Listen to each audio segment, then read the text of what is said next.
ঈদের 10 দিনের ছুটিতে রাজধানীসহ দেশের সার্বিক নিরাপত্তা নিশ্চিতে আইনশৃঙ্খলা বাহিনীর ছুটি বাতিল করা হয়েছে বলে জানিয়েছেন স্বরাষ্ট্র উপদেষ্টা জাহাঙ্গীর আলম চৌধুরী। দুপুরে সচিবালয়ে ঈদ যাত্রা নির্বিঘ্ন করতে মালিক শ্রমিকদের সঙ্গে বৈঠক শেষে তিনি এ কথা জানান।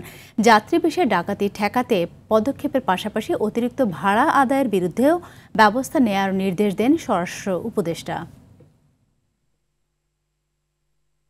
সময় যাত্রী ছদ্মবেশে ডাকাত এরা কিন্তু বাসে উঠে পড়ে, এই জন্য সবারই ছবি নেওয়া হবে এবং এই ছবিটা শুধু যেই সময় একেবারে লাস্ট, যেমন ধরেন আমিন বাজার থেকে আর তারা কোনো যাত্রী নেবে না, তা আমিন বাজারে ছবি উঠে বাসের দরজা তারা বন্ধ করে দিবে। ফিটনেসবিহীন গাড়ি কোনো অবস্থায় রাস্তায় চলতে দেওয়া হবে না।